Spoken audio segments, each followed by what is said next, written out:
Acts chapter 23.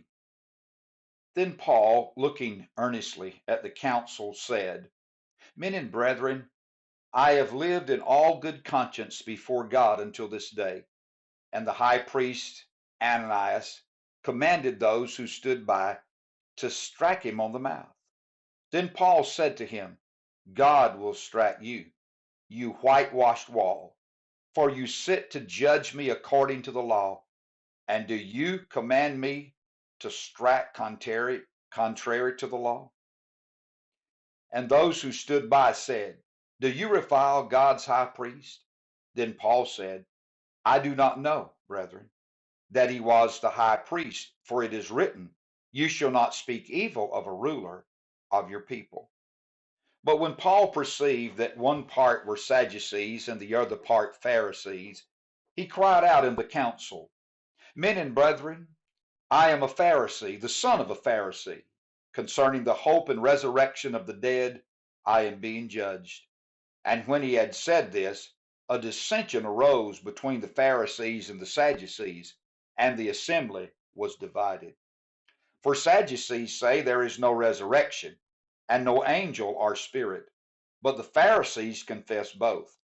Then there arose a loud outcry. And the scribes of the Pharisees' party arose and protested, saying, We find no evil in this man, but if a spirit or an angel has spoken to him, let us not fight against God. Now when there arose a great dissension, the commander, fearing lest Paul might be pulled to pieces by them, commanded the soldiers to go down and take him by force from among them and bring him into the barracks. But the following night the Lord stood by him and said, Be of good cheer, Paul, for as you have testified for me in Jerusalem, so you must also bear witness at Rome. And when it was day, some of the Jews banded together and bound themselves under an oath, saying that they would neither eat nor drink till they had killed Paul.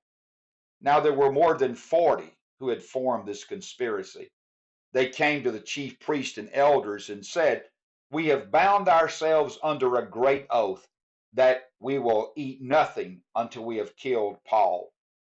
Now you, therefore, together with the council, suggest to the commander that he be brought down to you tomorrow, as though you were going to make further inquiries concerning him.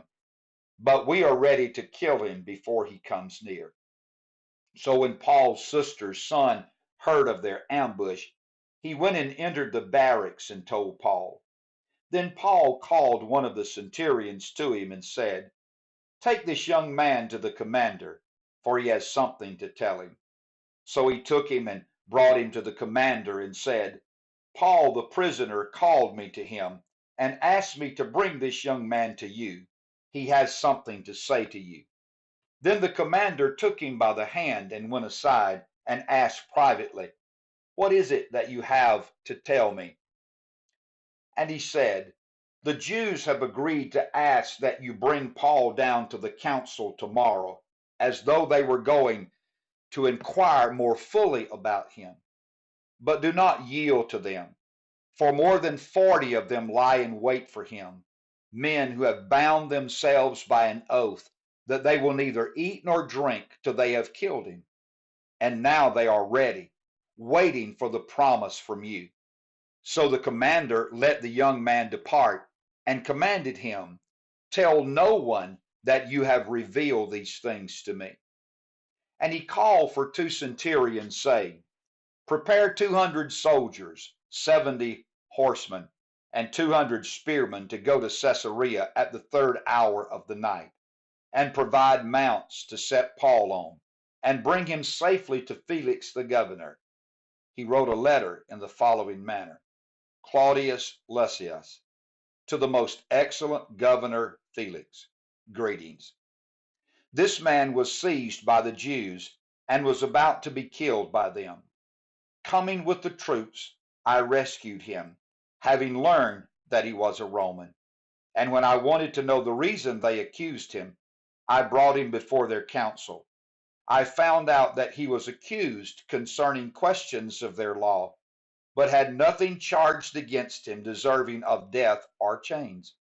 And when it was told me that the Jews lay wait for the man, I sent him immediately to you, and also commanded his accusers to state before you the charges against him. Farewell. Then the soldiers, as they were commanded, took Paul and brought him by night to Antipatris. The next day they left the horsemen to go on with him, and returned to the barracks. When they came to Caesarea, and had delivered the letter to the governor, they also presented Paul to him. And when the governor had read it, he asked what province he was from. And when he understood that he was from Sicily, he said, I will hear you when your accusers also have come. And he commanded him to be kept in Herod's Praetorium.